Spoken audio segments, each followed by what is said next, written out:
അസ്സലാമു അലൈക്കും. നെക്സ്റ്റ് നമ്മൾ പറയാൻ പോകുന്നത് പ്രിസം എന്നുള്ള ചാപ്റ്ററിൽ, സംഭവങ്ങൾ എന്നുള്ള ചാപ്റ്ററിൽ വോളിയം കാൽക്കുലേറ്റ് ചെയ്യുന്ന രീതി നമ്മൾ കണ്ടു. ഇനി നമ്മൾ ലാറ്ററൽ സർഫസ് ഏരിയ എങ്ങനെ കണ്ടുപിടിക്കാം. ഇവിടെ ശ്രദ്ധിക്കണേ, ഇതൊരു സ്ക്വയർ പ്രിസത്തിൻ്റെ എക്സാമ്പിൾ ആണ്.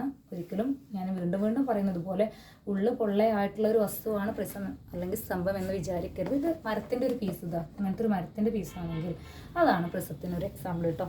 ഓക്കെ, ഇത് സ്ക്വയർ പ്രിസത്തിന് എക്സാമ്പിളാണ്. ഇവിടെ സ്ക്വയർ ആയ കാരണം സ്ക്വയർ പ്രിസമാണ്. അപ്പോൾ ഇതിൻ്റെ lateral surface area, lateral surface എന്ന് പറയുന്നത് ഏതാണ്? ഇത് ബേസ് ആണ്. ഇതാണ് ലാറ്ററൽ സർഫസ്. എല്ലാ പ്രിസത്തിൻ്റെയും ലാറ്ററൽ സർഫസുകൾ റെക്റ്റാങ്കിൾ ആയിരിക്കും എന്ന് മനസ്സിലാക്കുക. ഈ ലാറ്ററൽ സർഫസിൻ്റെ ഏരിയ കാണാൻ പറഞ്ഞാൽ നിങ്ങൾ ചെയ്യേണ്ടത് എന്താണ്?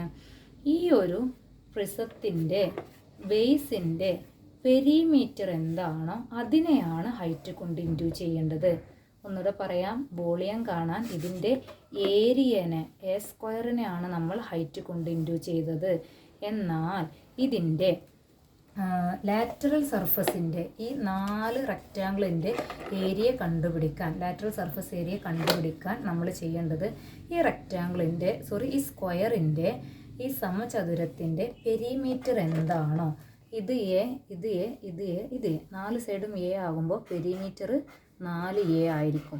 ഈ പെരിമീറ്ററിനെയാണ് ഈ ഹൈറ്റ് കൊണ്ട് ഇൻഡ്യൂ ചെയ്യേണ്ടത്.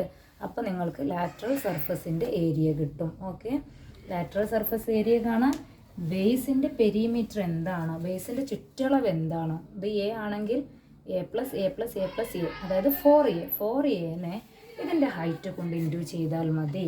ഓക്കെ ആണോ? പാർശ്വമുഖങ്ങൾ, ഈ സൈഡ് ഇതാണ് പാർശ്വമുഖങ്ങൾ. ഈ 4 പാർശ്വമുഖങ്ങളുടെ ഏരിയ കാൽക്കുലേറ്റ് ചെയ്യാൻ ഈ സ്ക്വയറിൻ്റെ സമചതുരത്തിൻ്റെ ചുറ്റളവ് കണ്ടുപിടിക്കുക, എന്നിട്ട് ഹൈറ്റ് കൊണ്ട് ഇൻഡ്യൂ ചെയ്യുക.